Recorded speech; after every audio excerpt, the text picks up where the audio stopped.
is presented by the California Institute for Human Science. Okay, and then I'll shut that. And then I'm going to go ahead and share my screen. Is it not minimizing? There we go. And So as of this moment, announcements are being sent out to one of our followers, and they'll be logging in. And so they'll be able to hear everything we say. And their screen will sort of look like this. They'll see little thumbnails of our images. so in just a minute, I'll start the countdown clock timer. And then for those listening and joining, welcome and thank you for being with us. If you want to chat in where you're joining from in the world, from your neck of the woods in the world, we'd love to hear where you're from. And then in just a minute, I'll start the timer. I might mention for people who are watching the archival video and they're wondering why do they have to sit through 10 minutes of our conversation beforehand before we begin the program. And it's because once we start the timer and go live, YouTube automatically makes this archival recording, which YouTube then takes public. So I suppose the option would be for us to capture a recording on our hard drive and then edit it before we let it go public. So in theory, we could edit out the first 10 minutes because I got a complaint from a viewer who was unhappy that they had to, at least they didn't understand they could fast forward, I suppose, to the beginning of the video. So for viewers who don't want to sit through our preliminary conversation, fast forward at 10 minutes. Right, that's why there's a timer. It says 9 minutes until live stream.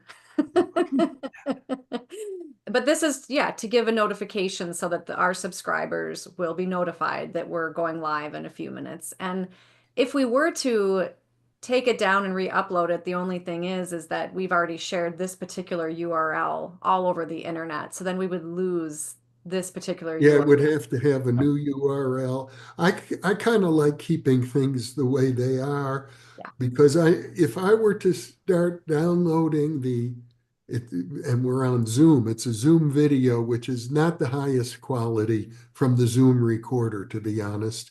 And then I would want to, anytime you mention another person, I would want to insert a book cover or something the way we normally do for our interviews, which would create additional delays. But this way, the archival video goes up as soon as we finish talking. Yeah, it's pretty easy just to fast forward a YouTube video to when it actually begins. And typically, by the time the day is over, there are 3 or 4 times as many people who watch the archival video as who were with us live. How many years have you been doing this, Jeffrey? I started in 1972 doing interviews. Wow. But the YouTube channel, this is our 10th year on YouTube. Good. I began on KPFA Radio, Pacifica Radio, nonprofit station in Berkeley back in 1972. That's a lot of good information streamed out to a lot of people. Yeah. Really. And I was guided to do it by a dream. Really? Yes. Yeah. At a time in my life when I didn't own a radio or a television, and I was a long-haired Berkeley hippie, I didn't believe in radio or television. I thought they were all phony baloney, but I had this dream and I acted on it and changed my mind. And for most of the last half century, I've been doing interviews. Wow. That's fascinating. Another example of the wisdom of the deep consciousness of the world, communicating and giving us directions in our private lives, our so-called private lives. Yeah. And I'm very interested in people who have had what I would call life-changing dreams. Mhm. Because that dream that I had was a life changer. I mean, Yeah. here I am half a century later, still acting on that information. Yeah. Yeah. Mhm. And live streams have been on YouTube have been what, 3, 4 years, Jeff? You've been doing these? Yeah. Um, Maybe even, I think, Maybe 5 years. yeah, in fact, yes, 5 years, Emmy. Mhm. Yeah, like usually every 2 to 3 weeks, we have Mhm. fabulous guests on like you, Chris. Hmm. And how did you get into this particular role, Emmy? What drew you here? Mm. Hmm. Well, Jeff was a guest on my podcast back in 2018. Mhm. And I originally learned about him and thinking aloud on public television back in 1987 when I was probably 13 years old. Mhm. And he was, yeah, interviewing wonderful people back even then on public television from 1986 to 2002, although my understanding was is that it was sent out to on the satellite in 1987. So I began watching it and was just fascinated and very intrigued with the information. I didn't understand all of it at the time because I was 13, but I understood enough that I wanted to learn more. And in retrospect, I think it really did help set the tone for my career Mhm. in understanding more about holistic health, intuition, spirituality, consciousness. And even back then, Jeff, you were talking about UFOs and interviewing people like Jacques Vallée and John Mhm. Mack. And I thought, well, this man is really intelligent. There must be something to all of this. And then I was researching for a book I wrote and about intuition, and Jeff's name kept coming up. And then I realized, oh, Jeffrey Mishlove, he was the host of that program. And then I realized he had a doctorate in parapsychology, which was very downplayed on that original program. And then I thought, well, I'd love to talk to him and I'll invite him on my podcast. And he said yes. And then in 2020, Jeff, you put out a call for volunteers. And then I started volunteering with you. And then he won the Bigelow essay competition for the best evidence for the continuation of consciousness in the afterlife in Saw that. Yeah. 2021. So he invited me to be a guest host. And then shortly thereafter, I became the co host. And then Yeah. now he's invited other guest hosts. And yeah, I'm just grateful to be here and help share this information and learn from one of the best people in the field doing Yeah. this. Yeah. In such a way, our lives are all intertwined around each other, aren't they? Yeah, Yeah. very true. And Chris, I know we're going to learn more about you in a few minutes. When did you start? I know you were a professor for many, many years. When did you start public speaking or getting interested in these kind of topics? Well, when I started the LSD work in '79, I had to keep it pretty under tight wraps. I mean, I just couldn't bring it out publicly at all. And it wasn't until I wrote Dark Night, Early Dawn, which was my first book on psychedelic work, which came out in 2000, that I began going to conferences and began to teach at CIIS in that area. But I really didn't go public until I retired from the university in 2013. And then you know, I was working on LSD and the Mind of the Universe for 5 years during that period. And when it finally came out in 2019, I was more public, just increasingly public. So I was out of the psychedelic closet formally kind of when that book came out. Yeah. Yeah. And it's a wonderful book, Thank you. LSD and the Mind of the Universe. I really enjoyed reading it. And I like how you also put many of your session notes in there, which was you kind Yeah. of you bring the reader. I felt like I was sometimes along on the trip with you. Yeah, that's what I Sort of. wanted to do. My sense was that in order to have the philosophical conversation about the potential of psychedelics, first people have to understand what happens in deep sessions. So the first task was descriptive. And then later, the second or third round would be more evaluative and analytic. So I really tried to bring the reader along with me into those sessions. So I had to learn a whole new way of writing. I had to lose my academic voice and develop a different voice. Well, you did it beautifully. I would say you nailed it. Thank you. Yeah. So we just got about a minute before we officially begin the program. I think in retrospect that the impulse that I had to act on that dream and to be alert to it and so on, I was primed for that from having had LSD a number of times prior to the dream. Yeah, yeah. And with the depth of our interweaving continues to go. Yeah. Mm-hmm.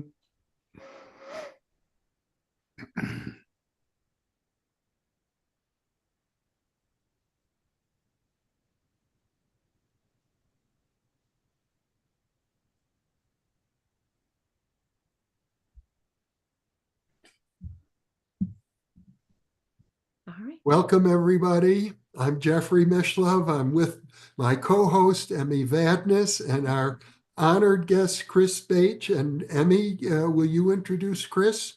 Yes. Hello and welcome, everybody. We're so grateful to have Chris Bache with us today, who is Professor Emeritus in the Department of Philosophy and Religious Studies at Youngstown State University in Ohio, where he taught for 33 years. He is also adjunct faculty at the California Institute of Integral Studies, emeritus fellow at the Institute of Noetic Sciences, and on the advisory council of Groff Legacy Training. Chris is author of Life Cycles, Reincarnation in the Web of Life, Dark Night, Early Dawn, The Living Classroom, Teaching and Collective Consciousness, and LSD and the Mind of the Universe, Diamonds from Heaven. And his website is chrisbache.com with an E at the end. Welcome, Chris. We're so happy to have you here today. To get us started, do you want to just go ahead and share a little bit about your background? And we also want to let people know that Chris has been a guest on New Thinking Aloud with a recorded interview talking about psychedelics and the cosmic mind. Well, I'm actually the last person you would have thought from the beginning of my life to end up writing a book on describing what happens on a long series of high-dose LSD sessions. I was raised in the Deep South in Mississippi. I was a seminarian in the early days. I was studying to be a Catholic priest, but eventually I left that because celibacy and I didn't get along very well. Got degrees in theology and New Testament criticism, and eventually philosophy of religion from Brown University. So I had a very classical, very traditional upbringing. The psychedelic 60s passed me by entirely. And it wasn't until I got to graduate school, I got to teaching in 1978, and I was looking around for where to take my research that I encountered the work of Stanislav Grof. And his book, Realms of the Human Unconscious, was a life changer for me because I saw immediately the philosophical significance of his work. If what he was saying was true, it had profound implications for how we could do philosophy in the future, not just healing, but actually explore the metaphysical structure, underlying structure of reality. So uncomfortably, I made the decision I knew I needed to do this work. I knew I had to begin my own psychedelic work, and I was uncomfortable breaking the law, but I chose to begin very private, circumscribed work in this modality using Stan Grof's protocol. So I divided my life into two parts. During my day job, I was a traditional member of the Department of Philosophy and Religious Studies at Youngstown State. And kind of my night job was working with psychedelics, I was healing my own psyche, working and exploring the deep structure of the collective psyche and then what lies beyond the collective psyche. And I worked for 4 years. I stopped for 6 years for reasons that I give in the book. And then I resumed for another 10 years. So basically, between the time when I was 30 and 50 years old, I did 73 high-dose LSD sessions using a tight therapeutic protocol. And then I took another 20 years to digest and assimilate those experiences and to kind of connect the dots in those experiences before publishing LSD in the Mind of the Universe in 2019. So actually, it was after I finished my sessions in one of my meditations, I heard this voice say, 20 years in, 20 years out, which I took to mean that it would take me at least 20 years to integrate and digest all the experiences that I had collected in those 20 years.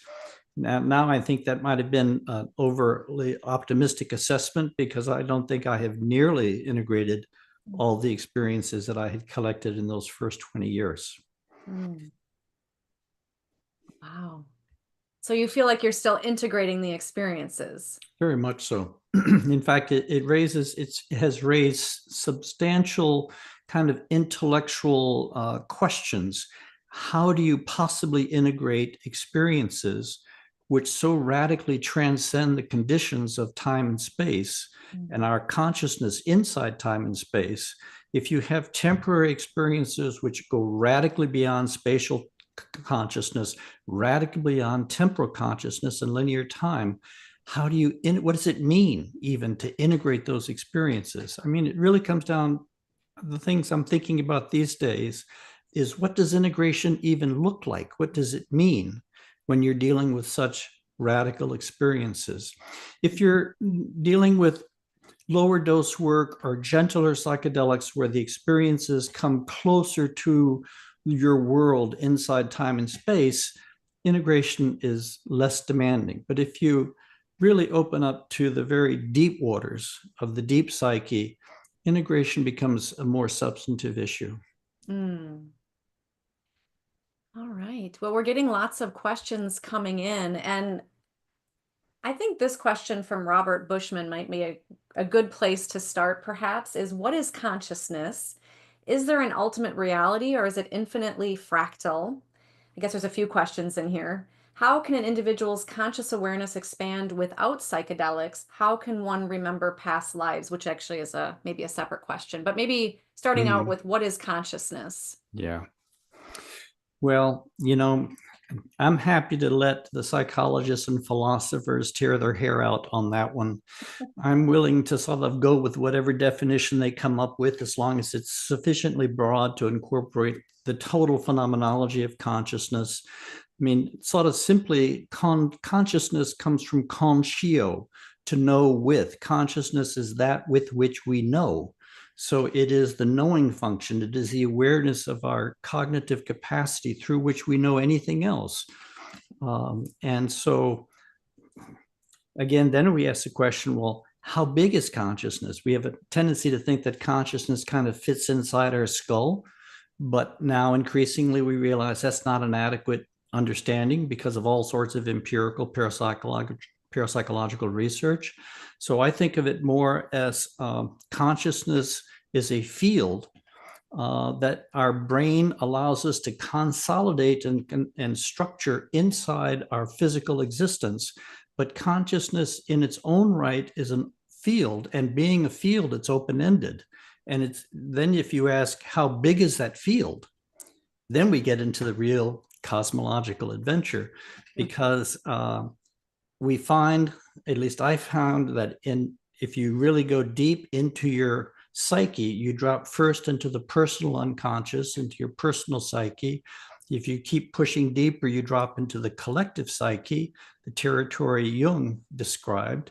But you can go deeper than that and drop below the entire psyche of the human species. You can transcend the species psyche, and then you're in dimensions of consciousness that truly, I think of it as either the mind of God, or I prefer to think of it as the mind of the universe, that as vast as the universe is, and we have a rough approximation of how many billions of galaxies are in the universe and how huge it is, how old it is. that consciousness, that this universe has a mind, and the mind is as deep and broad and old as the universe's body is. So that my individual experience of consciousness is a simple drop, a fractal aspect of the totality of consciousness that flows. And that's why I gave the book the title LSD and the Mind of the Universe, because when you go very deep using a very powerful and circumscribed protocol, you drop into deeper and deeper layers, and you're given the opportunity to explore the very nature of physical reality itself. I think we just lost your video, Chris. I lost the video here. Let's see Well, what's we happening. have the audio. Okay, let me see if I can get It's as if the camera is pointing somewhere else. Yeah, let me see if, I don't know why it dropped, but I can shift to a different camera. There we go. Okay. We've got a view of you Yep. now here. Yep. So, okay, wonderful. Okay, good.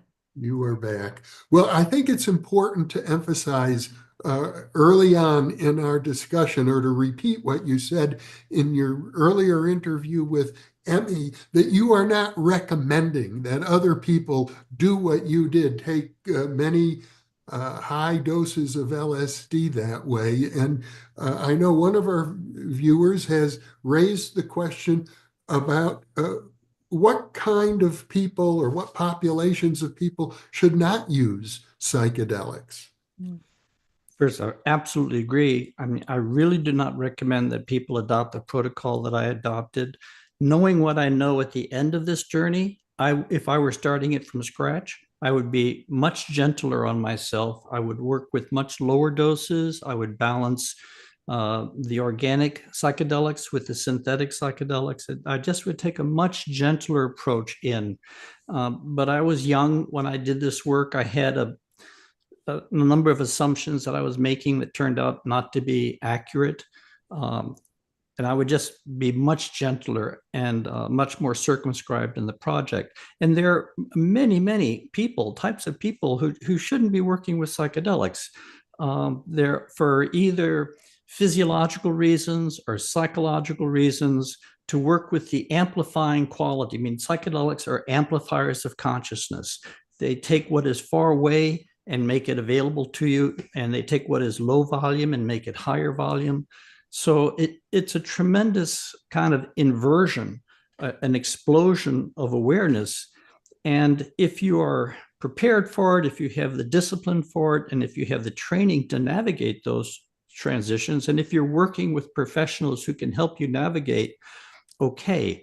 But there are a lot of people, I think, are best based, and probably the majority of people are best kind of working in gentler techniques, yoga and meditation, or trance dancing, a number of things which have the same amplifying effect in a more gentle fashion, in which we can do a great deal of very good work without taking psychedelics at all.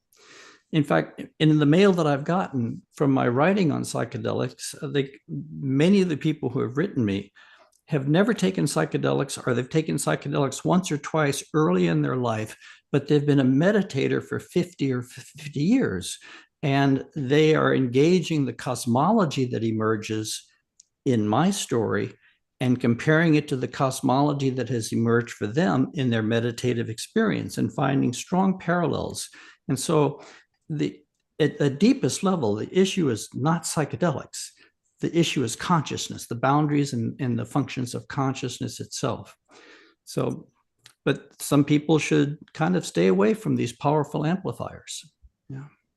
And how many micrograms, or what was the dose that you were usually working at? Because I know after we did that interview, some people were chatting in and asking what those levels were. And I think like you said, you would go lower if you were to do it over again.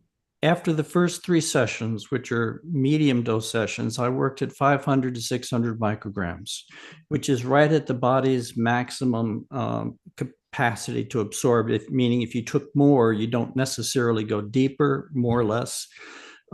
So I was working at very high levels that basically have the potential to just shatter the structures of consciousness and take you temporarily beyond your traditional ways of knowing yourself and knowing the world. And again, I would be much gentler. In the early days, Standoff differentiates between dose psychotherapy, working the conch layer by layer over up to maybe hundreds. But at Spring Grove, they experimented with working with a population of clients who were dying of cancer. They were terminal patients, and they were trying to address death anxiety.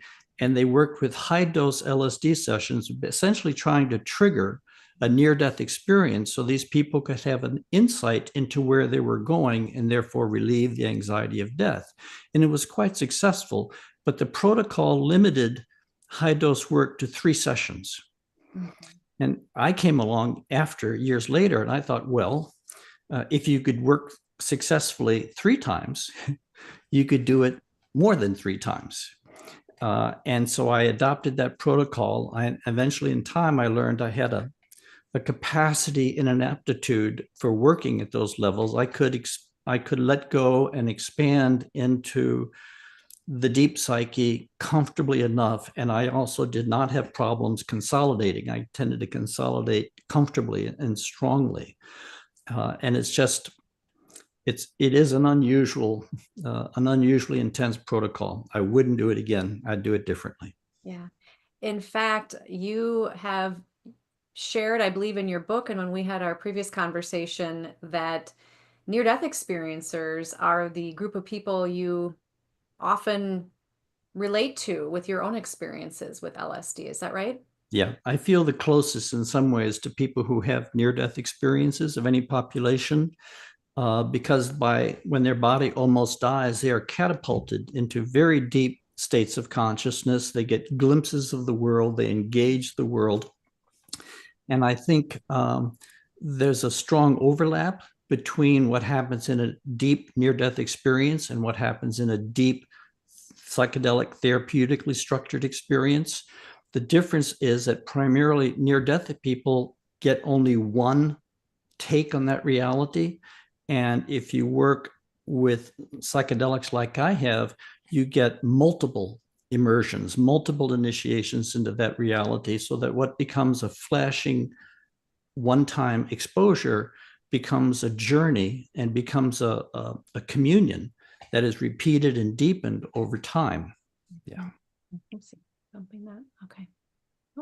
We have a question from a viewer whose YouTube name is Greasy Slick, who would like to know if you've ever experimented with DMT, which is considered, I believe, the most powerful psychedelic. I have experience with other psychedelics other than LSD, though I consider my LSD work to be my primary body of work. I have had some experiences with DMT, Wilson, of course, and MDMA and Salvia Diorum and San Pedro. I've had experiences with 5-MeO DMT, which is an extremely powerful short-acting psychedelic. I don't have a lot of experiences with 5-MeO DMT. I feel like I'm just beginning to nibble on that after a long period of not working with psychedelics, because I stopped my work primarily in 1999, and much of my work with these other psychedelics came after 1999, when I wasn't so much concerned with pushing new boundaries. I was concerned with helping me integrate the work that I had already done. But yeah, 5-MeO DMT is an extraordinarily powerful and provocative psychedelic, and I've had limited experience with ketamine, the high-dose ketamine sessions. Yeah. Are you able to draw any meaningful comparisons between those entheogens and LSD? Well, that's a conversation we'd have to go into very carefully. And I don't think I have enough experience to really, and I don't have enough knowledge of other people's experiences to be able to make a fair comparison at this time. I do think that there is a certain advantage to psychedelics that open a long window a window that stays open for a long period of time, like LSD or maybe a little less psilocybin, where if you're dealing with something like 5-MeO DMT, it's a very, very intense immersion, but it's a very a very short window. And you don't have as much time for the infinite consciousness that you're accessing or entering into communion with to impact you and to clean you and to transform your life. And I think this is what Rick Strassman found in his book on DMT, the spirit molecule, where he took people with DMT into very intense experiences, and some of them had very deep experiences. But in the end, he found that they did not change their lives very much. These experiences were not deeply transformative. And I personally think that part of the reason is because it is so short acting versus a long acting large window. But then again, even a psychedelic like LSD, relatively speaking, is relatively short acting in terms of compared to other meditational practices, for example, where the window is open for a much longer period of time. So if we combine meditation and contemplative and yogic disciplines with the psychedelic practices, which give you a window to experience, then you have, I think, maybe the optimal conditions for balancing the virtues of one and the virtues of the other and amplifying the transformative effect. Wonder offhand how many people who do take LSD, and it's been widely used in our culture, how many of those people really have had their lives transformed the way you have. And I think I have to say the way I have, but I'm under the impression that many, many people of our generation took LSD and they weren't even trying to transform their lives. It was more a question of partying. Yeah, I think that's the case, and nothing wrong with that. I have no criticism of that, but it is to me a kind of a wasted opportunity.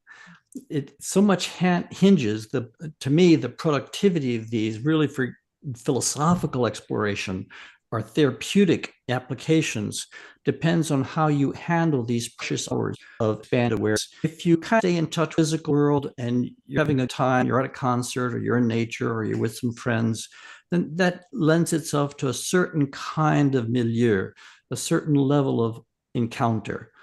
But if you isolate yourself, if you adopt kind of a zazen atmosphere, if you create a kiva of practice where you're isolated from the world, you're wearing eye shades, so you know that whatever you're experiencing is coming only from within yourself. And if you engage that with, conscious intention, singular intent, and allow it to take you where it wants to take you, which is often not where you would like to go. It takes you into the places that you hurt the most, and then it takes you into places that you don't even understand why it hurts so much when you're going into it, because you're going beyond the edge of the maps of the personal psyche. But if you focus it with that intent, then something very exciting opens up as a possibility. Because you not only have the opportunity to heal all these knots that are kind of locked in your heart from however many incarnations you've had, but you also, as these kind of are healed and are unlocked, your receptivity to the larger fields of consciousness, which are always there, always bringing their energy to us, increases. And that I think is worth a hell of a lot of concerts. Yeah. Chris, can you expand a little bit more about what your session structures were like? Because somebody commented in the conversation that we had, they asked, well, why didn't he just go out and hang out in the mountains and nature? And and how you had somebody there with you as well. And I think you looked to Stanislav Grof for how to go about that. Is that right? Yeah. Stan's work is so formidable, and his intellectual synthesis of so many traditions is so important that he became my kind of foundation for doing this work. And again, remember, I was doing this work in Ohio. I was a long way from San Francisco. I was not part of a psychedelic community. I was not part of an ayahuasca group that going down to Peru regularly to work with indigenous shamans there. I was really working alone. And I adopted the protocol that Stan had outlined in his book, LSD Psychotherapy, published in 1980, right in the very early years of my work. And so my protocol, and first, I think it's wonderful to go sit in nature and do a low or moderate dose of psychedelics and enter into that kind of communion that can open. It's just not what I did. So my days would always start early in the morning. I would have everything set up. I would be either at a third floor of our home, or later when we started having children, I worked in my wife's office. Carol was a clinical psychologist, and she was my sitter for all of my sessions. So we would start in the early morning. I would do meditation, yoga, body stretching, and whatnot. And then we would begin the session. They were all guided with very carefully selected music, so that Carol had a library of music available to her, because you want to pace the rhythm of the session, open the full peak and the decline of the session. Different types of music are appropriate for different stages of that process. And you can get lots of examples of this music from holotropic breathwork sites, which often catalog extensive libraries for this type of work. So basically, I would spend all day lying down with eye shades, and the only way my sitter primarily related to me was through the music. One time we took a movie camera and set it up to see if it would be interesting, but actually it was frightfully boring, because it's all the action is taking place inside. It doesn't show much on the outside, except periodically throwing up, which is, not that great to watch. But so all day, and then usually by late afternoon, sessions wrapping up. But even after the formal session wraps up, the tail is still very long. And I learned that you have to give a lot of space, a lot of time, because the long tail is a good opportunity to reflect upon and to integrate the insights that's emerged, because these insights can come and they can be very powerful, but like a dream, you can lose them. And it's important to hold on to them as well as you can. And so my custom was, the day after a session, the next morning, I would spend that morning, as long as it took, to write out as thorough an account of each session. And I found that I had to develop a strategy for sort of maximizing recall. I would take the playlist that was used in the session in exactly the order in which the music was played, because my sitter had kept a record. And then I would play the music while I was writing, and I would play each piece of music over and over till I felt I had captured as best I could what happened during that part of the music session. And then I went on to the next piece of music and the next piece of music, so that by the time I was finished, I had as reliable an account as I could create of the session. And once it's in like that, once it's locked in, I don't change it. It's locked. And I found that if I attempted to make improvements on the text later, my improvements often diluted aspects, or they took the sharp edge off of the focus.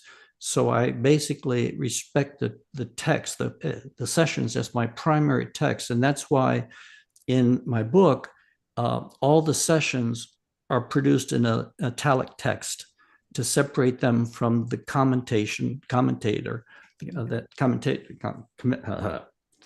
that I put after the session. Yeah. Well, that's fascinating. I believe in psychological terms, it's called state-dependent memory, where so you were using your music that you were listening to during the session to help you recall experience. Yeah. Because day after, you're still sort of 1 foot in, 1 foot out. It's what I call kind of standing at the edge of the well. You're 1 foot in and 1 foot out, and by playing the music while you have your cognitive capacities back, you can let your mind go back into that territory and capture it. Yeah. I have a question here. A couple of people have raised it in different ways, and it has to do with the way we titled this program using your phrase, Diamond Luminosity. So one of our viewers, Celia Funk, who is also one of our volunteers, and just had a baby recently. Yes, congratulations. Congratulations. She says, this may be a silly question, but does the title Diamond Luminosity refer to actual diamonds? And then a different viewer asks, well, is it related to the Diamond Sutra? Yeah, that's not a silly question at all. Maybe a little bit of background. The phrase diamond luminosity points to states of consciousness that I entered in the last 5 years of my work. So I had already gone through kind of what Stan Grof calls the perinatal process and gone through a really solid ego death. I'd gone into what I came to call later the ocean of suffering, working at the collective psyche level.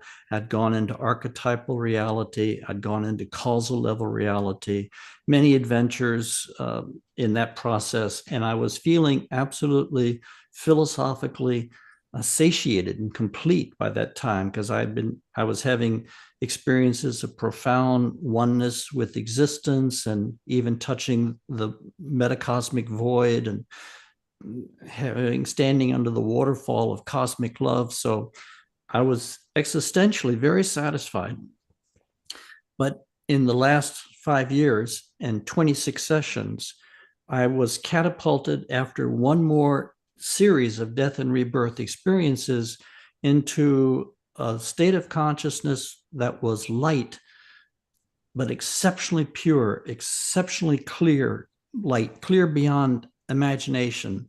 Now, I had accessed light many times before. When you have an ego death experience, or you have other deep experiences, many people encounter the light, and the light is kind of the signature of these radically expanded divine states of consciousness. But when I talk about diamond luminosity, I'm trying to describe a particular state of consciousness, a hyper clear state of consciousness. And because I know the Buddhist literature better than other spiritual traditions, at least the mystical side of it, I correlate it with what the Buddhists call Dharmakaya, the clear light of absolute reality. It is the foundational metaphysical structure. It is the light out of which the Big Bang emerges and gives birth to the entire physical universe. So it was hyper clear. And so it doesn't have anything to do with physical diamonds, but it does have something to do with what the Diamond Sutra is talking about. And Vajrayana Buddhism is Vajra, diamond. So it's a diamond, it's a diamond vehicle. And there is at least other spiritual traditions also talk about this diamond-esque luminosity. But I know it best from reading the Buddhist sources about this reality. And it seems to me that it correlates with what are described in the Tantras and in the Vajrayana Sutras of the Dharmakaya. Yeah. Beautiful. Yeah. There's a question here from Megan Salar, who you've mentioned this a few times about meditation. And she says he talks about the importance of meditation and work outside of the psychedelic work. What does his daily practice look like, or what would he recommend? Well, the longer that I worked with psychedelics, the more I appreciated how important it is to have a daily spiritual practice. Because when you go into psychedelics conscientiously, you open your system up to a vast field of consciousness, progressively deeper and deeper, larger and larger. And you open yourself up to enormous flows of energy, because I found that each step into a deeper state of consciousness was a step into a higher level of energy. And to stabilize consciousness at that higher level, you have to acclimate to the high level of energy that's involved, which requires intense, hard to describe, but very intense purification processes, which often have the form of fire and solar flares and volcanic, just tremendous fire energy to transform your being so that you can become a being who can live for hours at a time at that very, very deep level of consciousness where the world works at this level, in causal level reality, where it's a different physics, it's a different landscape of consciousness than lower levels of consciousness, where you still have individual beings doing individual things and having individual experiences. So when you open up to these deep levels, and then after it's over, you come back into your ordinary consciousness, I find that it's really important to have a daily spiritual practice to anchor you, to help keep your feet solid on the ground. And also because the skills that are acquired in a meditative practice, in Vipassana practice or Zazen practice, are precisely the kind of skills of observations and non-attachment which you also use in a psychedelic session. So they reinforce each other structurally, but meditation gives you an environment to process some of the content, the cognitive content of your temporary sessions, but also it gives you an environment to process the energy which is ignited and set loose in your psychedelic sessions. So that in the chapter on diamond luminosity, I talk about my work on integrating Vajrayana practice with my psychedelic practice. And I actually didn't begin the Vajrayana practice until about the same time I was entering the diamond luminosity. And it was Carol who brought me into the Vajrayana tradition because she did a Vajrayana practice, chud, for me before one of my psychedelic sessions. And the window that opened in that session, this was the 45th session, so I had a lot of history by that time, but the window that opened was wider, deeper, and it stayed open longer than had been the case in earlier sessions. So I immediately learned that practice and began to do that practice before any psychedelic session. I would never go into psychedelic space without doing chud, which is a cleansing. It means cutting. It's a cleansing practice. And I found that when I was working at these very, very high energetic levels, it sometimes set in motion processes which are very difficult to integrate, processes in my subtle energy system. If you know Alex Gray's work and you see how beautifully he depicts the powerful energies that are triggered in deep psychedelic work, after the session is over, they can leave your system feeling quite achy and sort of stretched. And I found that doing Vajrayana practice, doing the Guru Yoga practices or deity yoga practices gave that energy a place to run when I was back in my ordinary consciousness, back in my ordinary body. So for lots of reasons, both for clarification of cognitive content, for practicing the teachings that are given to you in your psychedelic sessions, for managing the energetic consequences of entering into those states, I think a daily spiritual practice is really important. And I would mention that before I would go into a psychedelic space, I would change my spiritual practice for days and weeks before going into the session. And then I would do different practices coming out of the session. I would be doing kind of soul integration practices after a session and more cutting, clearing practices before the session. So there's a lot of subtlety in practices. And I would do yoga. I would basically, because I would want my body to be as clear and aligned as possible before I would go into these states. And I would also, for example, make sure I get a chiropractor if I needed to, because if your body is misaligned structurally or muscularly or emotionally, and you amp your energy up, then those blocks are going to be amplified and become problematic.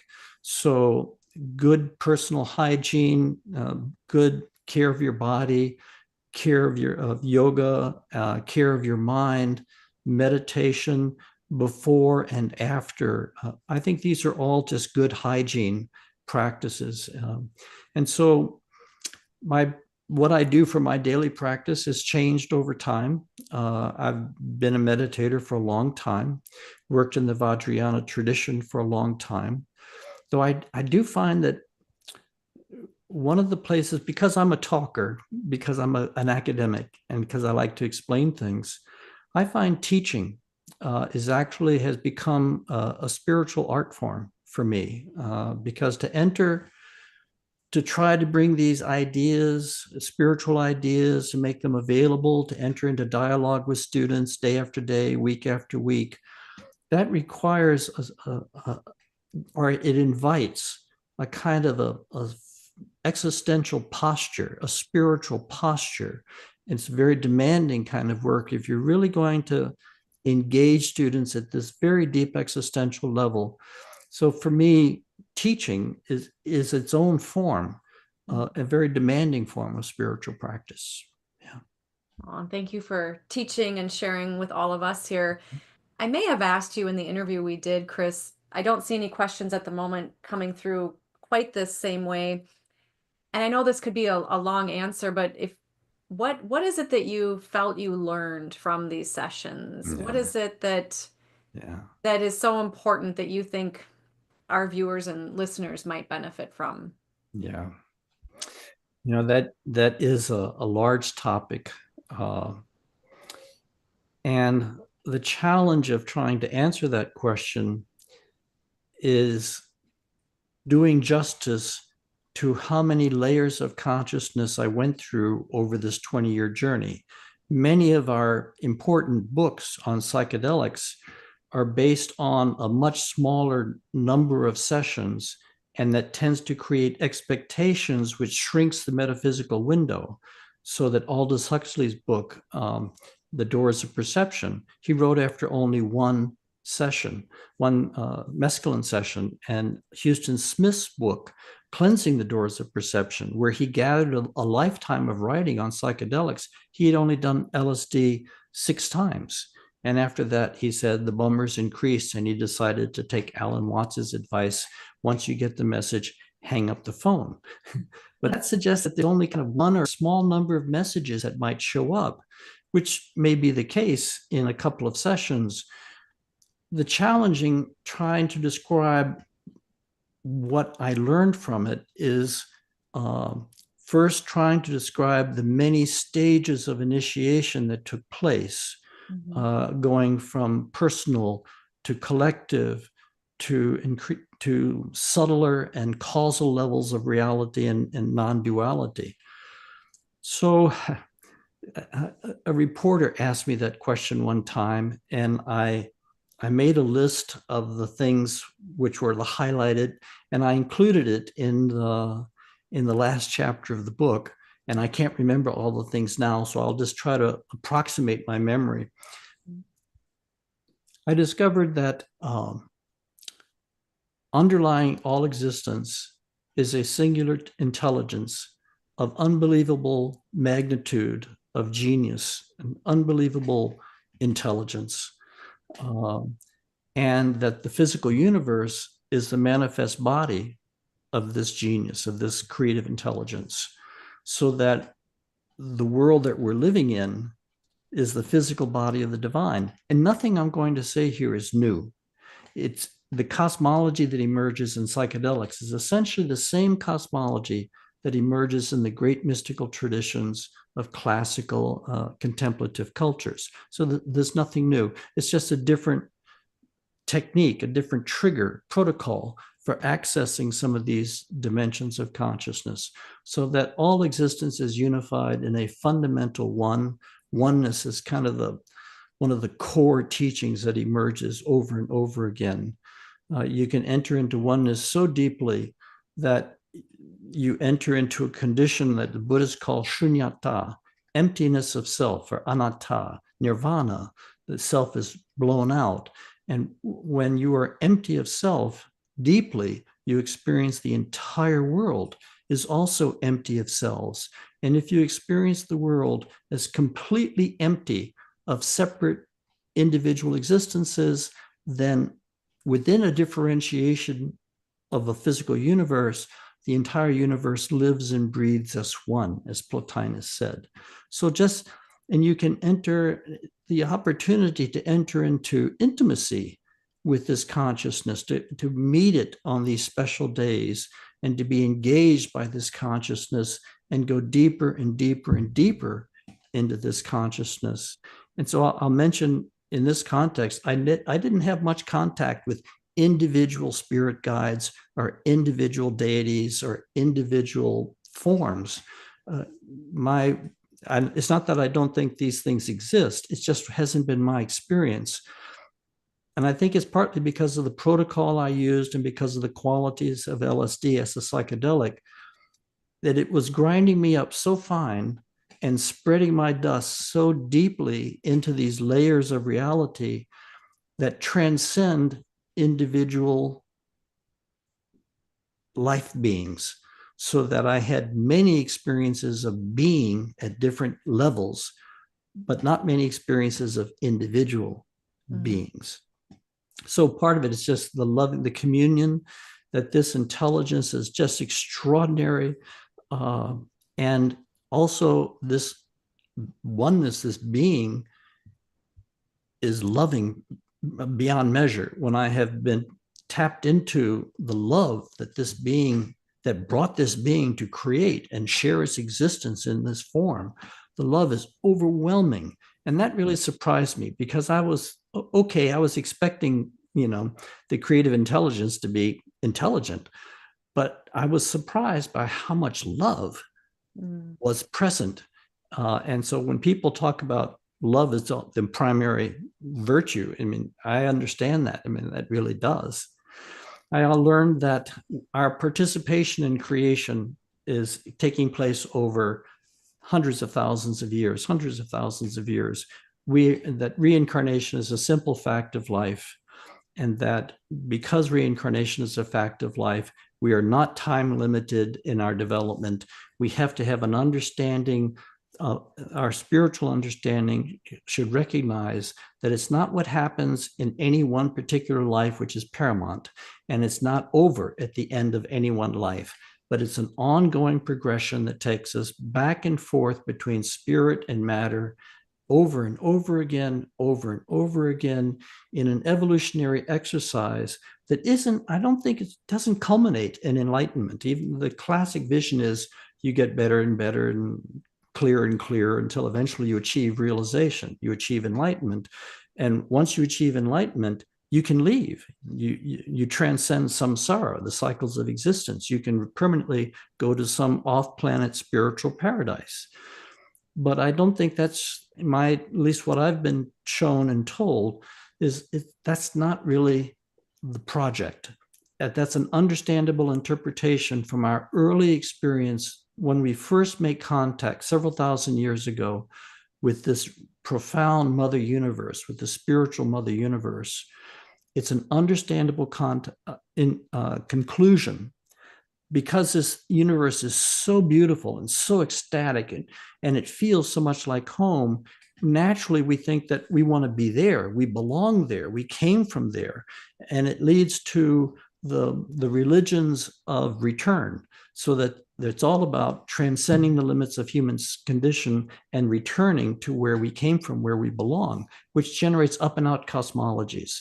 And I think that's a reflection not of the way the world is, but of our early understanding of the world, which is now deepening. Now that we have a better understanding of how huge the universe is and how long it's been in existence, then if you really want to understand life, you have to begin to think like God. You have to think like a galaxy and understand that the creative intelligence thinks in terms of billions and billions of years. It doesn't think in terms of individuals so much as it thinks of whole species, whole planetary systems, galactic systems. And we have to allow ourselves to expand, to understand what is our role in such a universe. And reincarnation allows us to do that. Reincarnation helps us understand not only the tensions that are woven into the body that we have and the mind that we have, but it also weaves us, it gives us an invitation to participate more fully into the divine project, so that the goal becomes to achieve realization, to achieve some deep experiential grounding of understanding our experience of our true essential nature, which is underneath our personality nature. But then once we have that, once we understand that every living thing is grounded in that same reality, that the essence of my individuality is the same as the essence of everybody else's individuality, we're all in this together, then the goal becomes, I think, to progressively integrate more and more and more spiritual reality into our physical incarnation so that we can truly bring heaven to earth, that we can truly transform our physical world into a paradise. And not in a metaphorical sense, but I mean in a literal sense, that we eventually will become a species of awakened beings, a species of enlightened beings, a species of saved beings, and a species of enlightened beings creates a different earth than a species of unenlightened beings. So the size of the project, the communion, the opportunity to enter into communion with the project, reincarnation is true. Reincarnation leads to a different story, a different anthropology, if you will, of the whole creative endeavor. Those are, I guess, some of the highlights of the large ideas that stand out. And as I said, they're not new. These are all well established in our classic mystical traditions. And yet we seem to need to continue to hear them over and over and over again. We do. Or some of us apparently need to. Yeah. I think it I may feel like I need to. Yeah, me too. Me too. You know, and I think one of the differences is it's sometimes said that the age of individual enlightenment is over. Now it's collective enlightenment. That is a challenge we face because, and I think that's really true. And the 2000 or so years of individual enlightenment or individual salvation, perfectly well understandable. But now, if the whole species doesn't awaken, we likely won't be able to survive on this planet. We have to grow up. We have to stop being egoic children, and we have to grow up into our soul consciousness and our deeper spiritual nature. Otherwise, we're going to lose the planet. I have a question from Pablo Giralda, who's one of our volunteers. Pablo is in Argentina, and he asks you, Chris, if you have advice for somebody who wants to try psychedelics for the first time, and what are there legal ways to do it, he's asking. And another viewer, Gracie Slick, raises the question, how do you acquire LSD? To my knowledge, it's illegal everywhere in the United States. And so then there's a question of, obviously there is a market for it, but the question is, how do you know what you're getting? Absolutely. First, and I do not want to encourage people to break the law. I mean, it's just, let's be careful here. I would not want anyone to break the law and get in trouble doing something like this. There are people who want to work with ayahuasca, and they will go to Peru or to Brazil to work in ayahuasca communities in Santo Daime or União de Vegetal.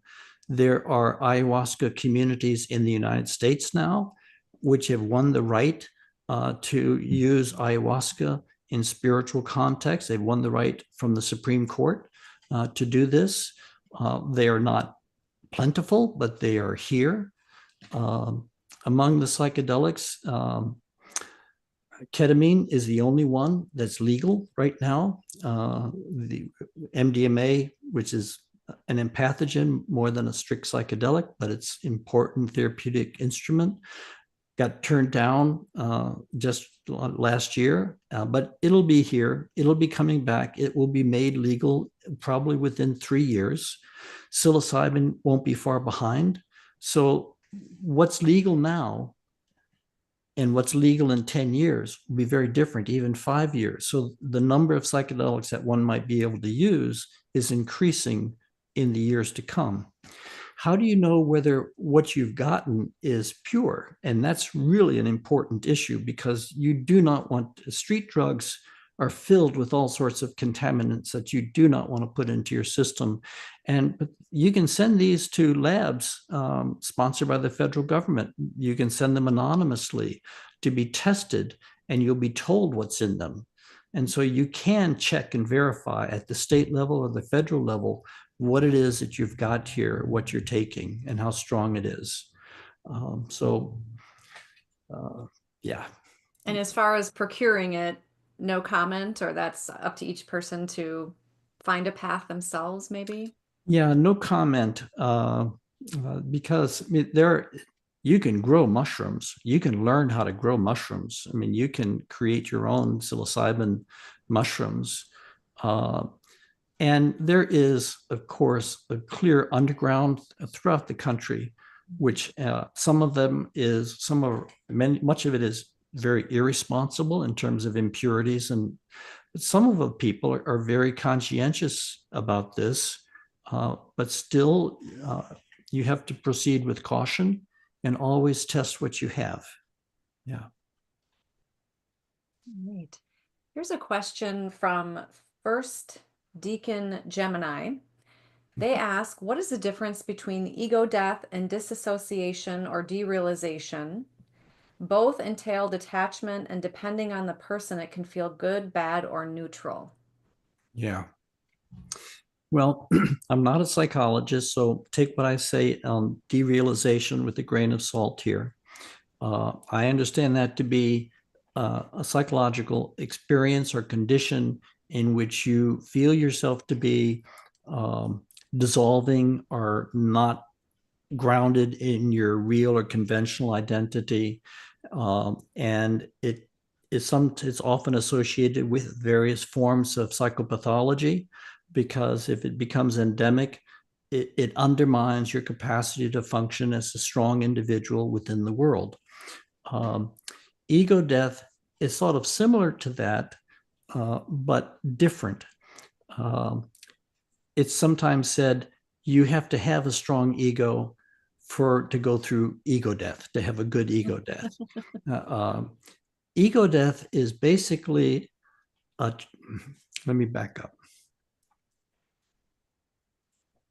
If you are grounded in the way most people are in our bodily consciousness, and a consciousness which basically reflects the history of this body in this time's reality, if you begin to open up into deeper spiritual realities, then sooner or later you have to let go of your egoic identity, your body-mind identity, to begin to have access to these deeper, broader states where the ego doesn't have a function.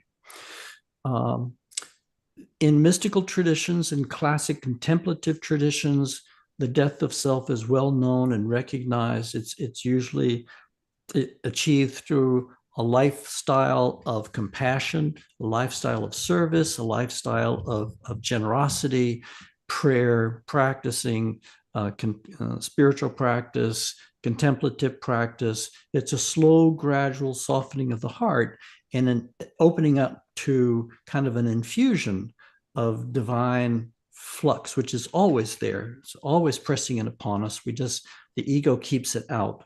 So if you kind of sacrifice the ego and take it apart through generosity, selflessness, acts of prayer, you're making a transition from a consciousness which is time-space grounded, bodily grounded, into a consciousness which is more mystical, more open.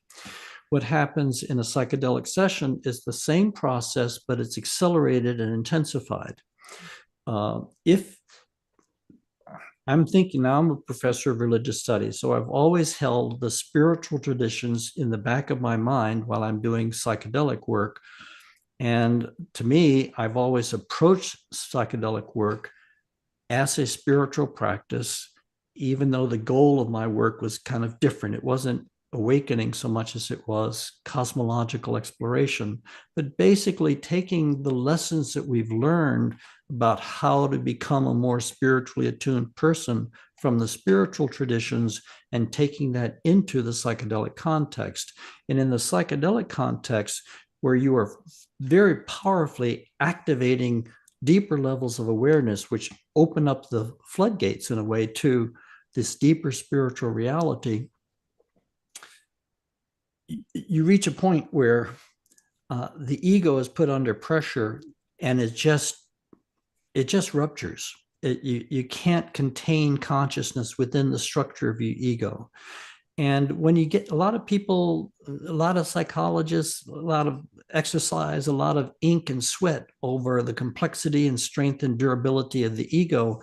But from a spiritual perspective, when you get right down to it, it's not that hard to take it apart. You really can just break it apart. And when I went through my major ego death experience, the universe just snapped me like a twig. It didn't involve derealization, but it involved a frightening confrontation, because I was turned into something which was the exact opposite of everything I had always known myself to be. I had always known myself to be a man, to be an intellectual, to be white, to be passionately concerned with the meaning of existence. In this critical session, I was turned into the opposite of this. I was turned into women. I was turned into women of color, women who had no philosophical expectations or interests at all. And it was the perfect hell for a male academic philosopher. It scared the bejeebus out of me.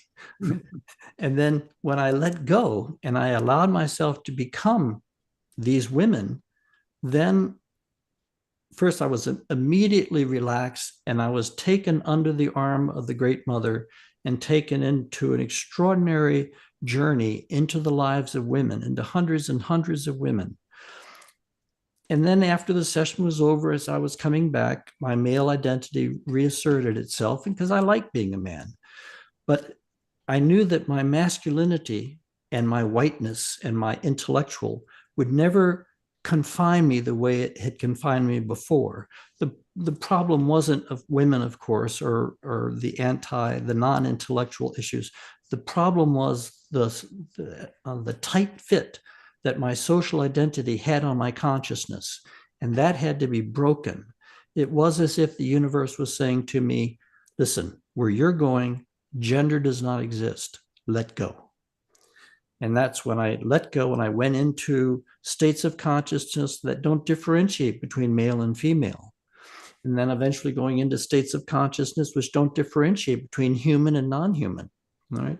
And then going into states of consciousness which go beyond space and time entirely. So ego death is just that kind of rupture, which can be slow or fast, depending on what method you're using, to let go of your preoccupation with self. The Tibetans call it self-clinging, and we can see self-clinging when you look at a picture, the group picture, like a class picture, and where does your eye go? Your eye kind of goes quick to where you are in the picture. That's a symptom of self-clinging. It's that constant self-referencing into your own life experience, which is understandable from one perspective, but so sad from another perspective. Right?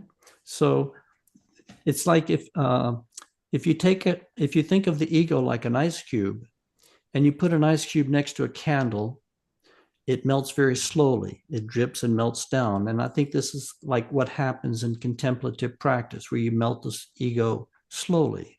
But if you take the same ice cube and you throw it on a cast iron skillet, it jumps around and it melts faster, but it explodes and bounces all over the place. And I think that's kind of like how ego death manifests itself in psychedelic sessions. So there's not a right way or a wrong way, but the pattern is that we have to let go of the confines of these bars that keep us imprisoned in our self-referential existence. Mm. Yeah.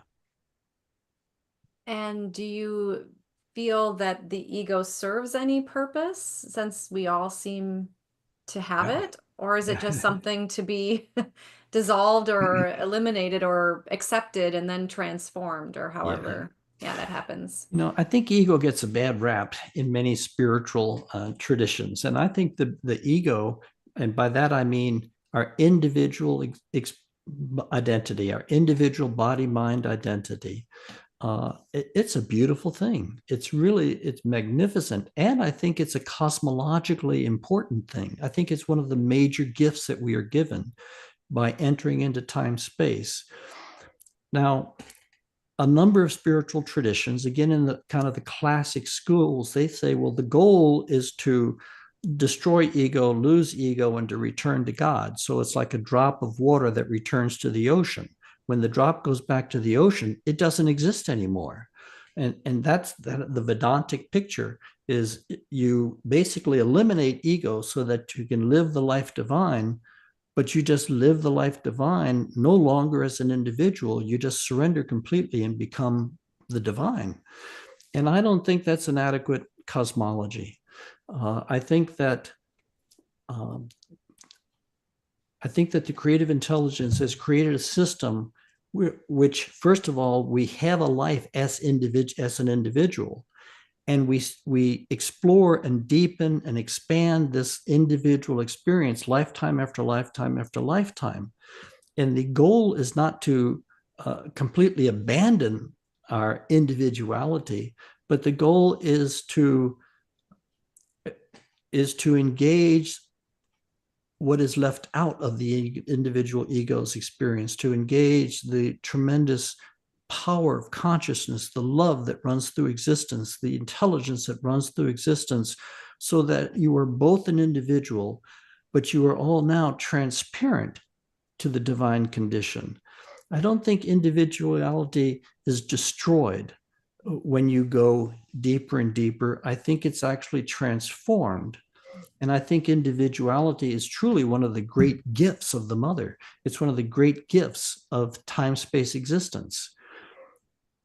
And I think if you study the biographies, the autobiographies or biographies of great spiritual adepts, of great masters, you find that they are individual. They are quite distinctive individual. So enlightenment is about anatta, no self, but it doesn't mean that your individuality is shattered irrevocably and doesn't come back. If that's happening, then that's a kind of a form of psychopathology, even spiritual pathology. I think healthy spiritual maturity is you have individual experience, you have your individual reference point, but you're not imprisoned within that reference point. You build bridges, you connect and receive this, you care about more than just yourself. You care about more than just your species. You care about more than just your generation, and you live large. You're an individual, but you're living a much larger life. Yeah, you recognize the interconnectedness and perhaps can merge with that. And that really seems to be a definition of yoga, is union with the divine, perhaps. Yes. Mm-hmm. Yeah, union with the divine, and not dissolving irrevocably so that you don't have an individual awareness or individuality. Yeah. Thank you for all of these answers, Chris. And we just want to let our viewers and listeners know that we are over 60 minutes in. We've got about 25 minutes left of the live stream. Here's a question from a viewer whose YouTube name is Fabius, who says, how can we reconcile the ideal of transforming Earth into a paradise with the spiritual necessity of contrast and suffering as essential conditions for learning and growth in the human experience? Great question. Good question. That the question of suffering is a profound question, and that we could take the whole program just to explore that particular topic. I mean, if the creative intelligence is an intelligence and it's loving, how could it possibly have tolerated, let alone manifested, a world which is so painful, which terrible things happen at a very organic level, let alone a social level. And I think in order to really understand and to even have an attempt to comprehend suffering, we have to develop a very long time horizon. We have to look deep into the workings of the universe, and we have to sort of adopt a galactic perspective. And I think this is important to understand, that the human species is a radically unfinished species. It's a very incomplete species. And so if you think, well, how young are we? I mean, are we kind of like, on a 1 to 100, are we 95% finished? Or are we 5% finished? And I think we're maybe more like 5 or 10% finished. We just woke up. I mean, 5,000, 4,000 years ago, we just woke up to this underlying level of consciousness that we've begun to recognize in the religious traditions. This universe has been building this world for 3.7 billion years. And we're just waking up in this universe and just coming to understand and to engage in it consciously rather than unconsciously. And the capacities that we see in the highest, most spiritually realized individuals, the capacity of not only compassion, but the capacity to have control over their own physical process, and even the capacity to change matter around them, to manipulate matter, as some of the great Mahasiddhas have the capacity to do. We see in those beings the symptoms or the qualities that are emerging, are emergent qualities in beings who are integrating more and more spiritual capacity inside this physical body. So if we look to the future and we ask, what are we becoming? What is the project? The project is not human beings as they exist in the 21st century. The project is how human beings will exist in the 23rd, 25th, 30th century, 40th century. And in that context, suffering, I don't want to, a lot of people who are listening, who are watching, have suffered greatly in their life. We've all suffered. And some of us have suffered deeply and profoundly in our life. And I do not mean to make light of that in any way, in anything that I would say. But suffering is part of the crucible within which we are learning and on this planet. And suffering has individual roots, sometimes in our individual karma of the past, bad choices we've made, but suffering also has collective roots. Sometimes the suffering that we engage in this life is not because of anything that we've done personally, but it's because of where the collective is, where the herd is. It's a suffering which is generated by a common denominator of the learning of the human species. We are just in the early stages of really understanding the full power of our nature, of our true and essential nature. And the goal of this access to this deep nature is not simply to be happy and to be relaxed and to be comfortable, but it's literally to transform our experience of being an incarnation of spiritual being, so that the goal is to increasingly change the conditions of our life so that we are literally living not only a spiritually relaxed and comfortable and good existence, but that we are gradually changing the conditions of our physical existence. I think in the future we will see we will have more control over our body's diseases and more ability to intervene in the diseases of the body and to produce a healthier and healthier body. I think we'll be seeing all sorts of traits that we consider miraculous becoming increasingly natural and manifest. And I think when we come to this pivot, when we go through the pivot that I think we're coming into, I have a chapter in the book on the birth of the future human. I think we have entered a really critical pivot point in the human story. We are being taken into the next level of our human evolution. I think we will see a significant amelioration of our collective suffering as we make this transition. I think we are going towards a period where individually and collectively a world of less suffering, a world of greater joy, a world of greater spiritual empowerment and physical ease as we go forward. And as we go through this transition, this is just the next iteration of an evolutionary story, which has been going on for hundreds, millions of years, billions of years, and will continue to go on for millions, billions of years for. So in order to understand why we suffer, we have to, if we really want to understand, we have to go very, very deep. We have to go deep into the divine intention. We have to go deep and open up a very, very large vision of history, even if we're going to begin to have a chance of understanding why existence is so hard.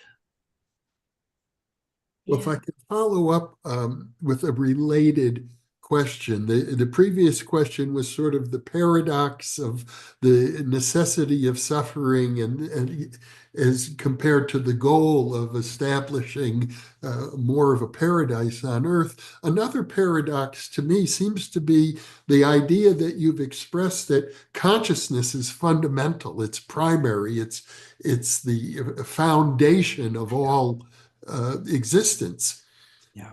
And yet it's through a chemical substance that you got there, which would lead a lot of materialists to say, see, it's consciousness is nothing more than a product of chemistry. Yeah. And the same thing happens if you just sit on a meditation cushion for long periods of time and becoming increasingly proficient and in that form. We can now monitor the brainwave patterns, and we can even explore the biochemistry of meditative states of consciousness. And we can say the same thing. See, it's biochemistry and electrical, waveforms in the brain, which are actually inducing this. But that really kind of doesn't really solve the problem, does it? Because that is the application of a particular metaphysical worldview of materialism. And there, if we want to probe that worldview, we can find lots of counter evidence that will demonstrate that that's an inadequate worldview. It was an adequate worldview in the 18th, 19th century when we got into it, but it's not an adequate worldview to handle the wide range of experiences that occur in lots of different contexts: parapsychological research, psychedelic research, different, near-death episode research, reincarnation research.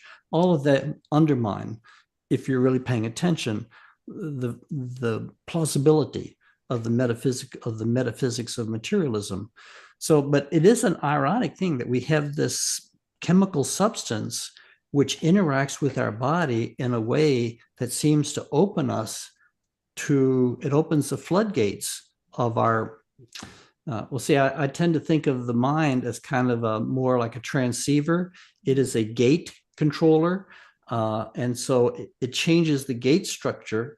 It kind of puts our default mode network and allow it into quiescence, and it allows us to temporarily have states of awareness that go beyond the default mode network. But that kind of mechanism is subject to different interpretations if we apply a materialist interpretation, or if we bring to it a non-materialist spiritual perspective, in which we can understand human existence. The way I understand a human being is that we are living at a synthesis. We are a synthesis of two different systems, to speak very simply, between a spiritual reality and a physical reality. They are always intertwined. We are living them continuously. If we survive the destruction of our body, it's not because of something that happens to us when we die. It's because of something that we already are. We already are living with one foot in two worlds. And we know that if we shift the balance, we can open ourselves to that spiritual dimension without leaving our physical body. And we can do it through any number of different contemplative practices and yogic practices. We can also do it using soma, using some of the ancient sacred medicines in the tradition. That doesn't prove materialism. It just proves, again, if we start with a model that we are a synthesis of two metaphysical systems, then we can explain all the phenomena and more of the phenomena than materialism can explain. Yeah. Here's a question from my husband, Xander, and as humans, we have a sensory system and a motor system through which you mentioned it with the brain. That's the central nervous system, and some refer to that as being a filter of consciousness. And he asks, if you had synesthetic experiences, what sense or senses were most active? So synesthesia, where maybe you like hear smells or Yeah. taste vision or I'm not in a good position to answer that question, I'm afraid, Xander. I just because those kind of experiences are not do not figure largely in my experience. So I haven't thought about them a lot. I haven't studied them very much. I don't, when I've taken psychedelics, I don't hallucinate on them. I mean, I'm always wrapped up with eye shades and whatnot, but even when I've taken the eye shades off, I don't have visual distortions in my world around me. If I had stayed in touch with physical reality, I'm sure I would have, and then I might have had some of the experiences you're referring to. But if you internalize your experience completely, you engage conscious reality, and then you're on a conscious experience.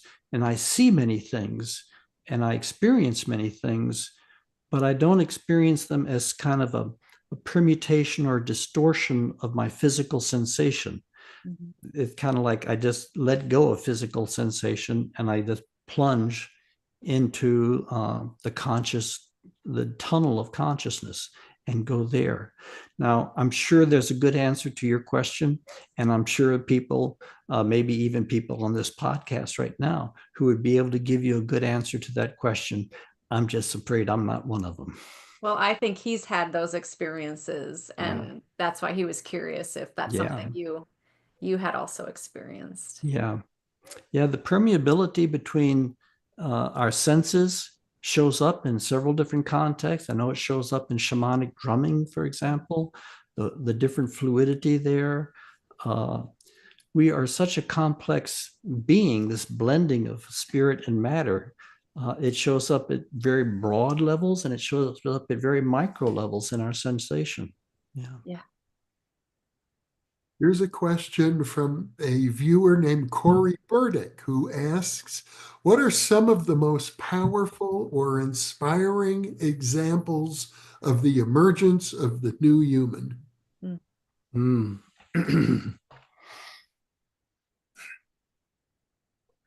Well, I think when we see somebody who's willing to lay down his life for others, that's an extraordinary example. When we see people who spend their entire life working to help other people, and they bypass putting their energy towards enhancing their life, and they invest all their energy in helping other people live a full and rich life. Those are symptoms of the future human. The way I understand the future human, I'll step aside for just a second and come back to the focus.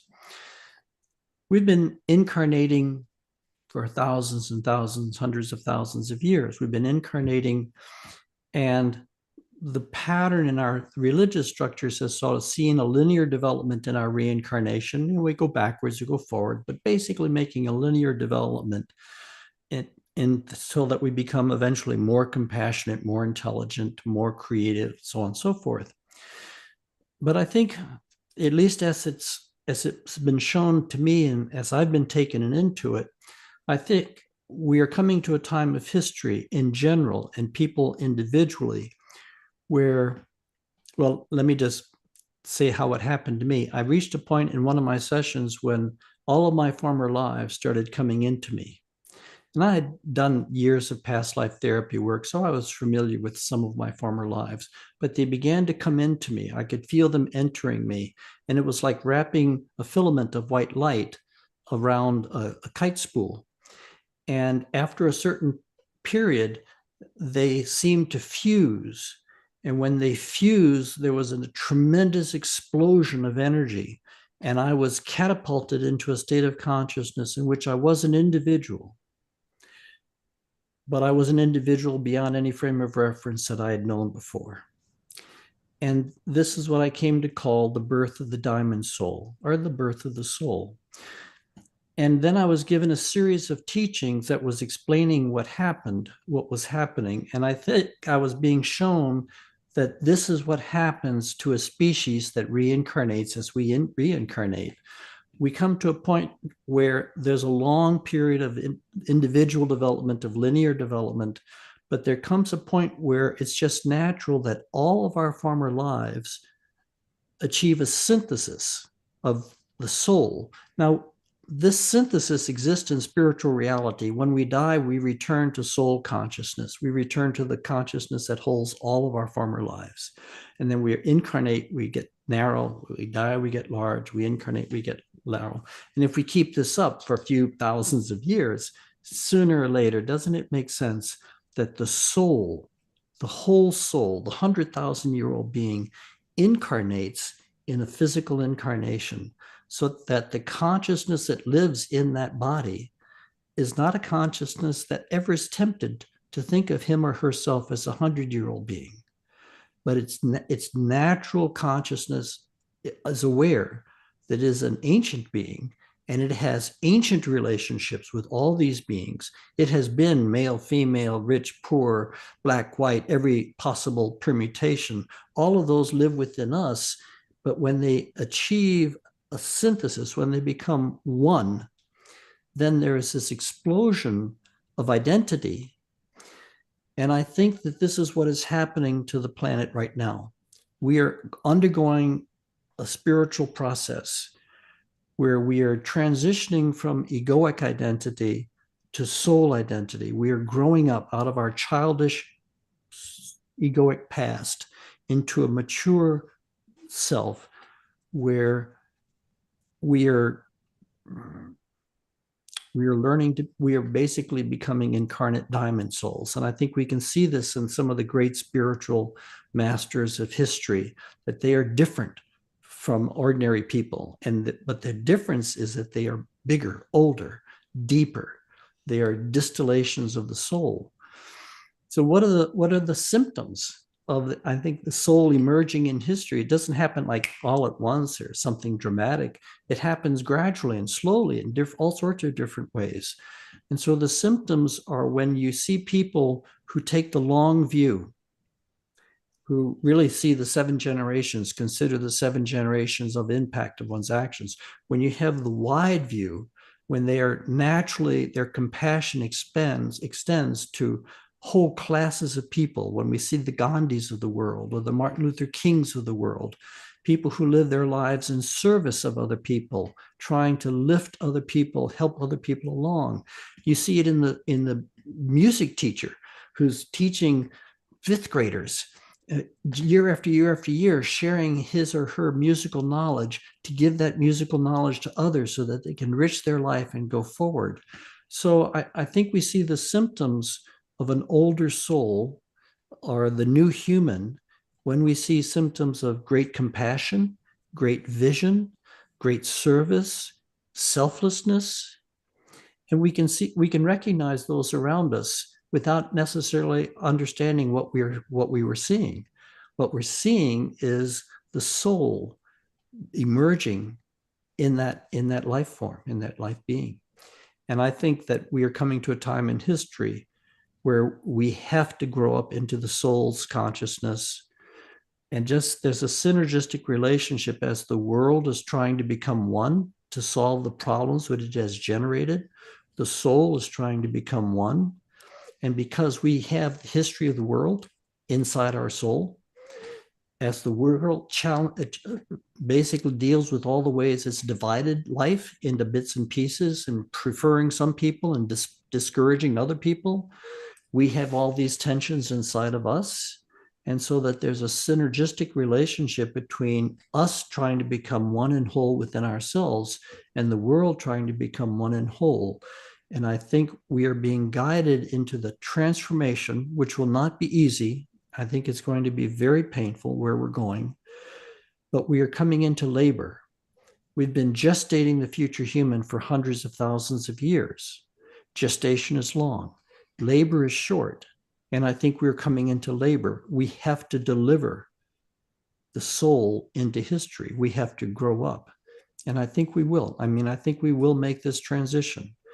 A lot of serious people think that we won't, that we are an extinct species. We're just living on borrowed time. But my experience is that we do make this transition. We will make it. It will be very painful, but we will give birth to the soul in history. Well, that's beautifully put, and it's probably a good note to close our live stream on. Chris, it's been a real joy to be with you. Emmy, do you have any concluding thoughts? Mm.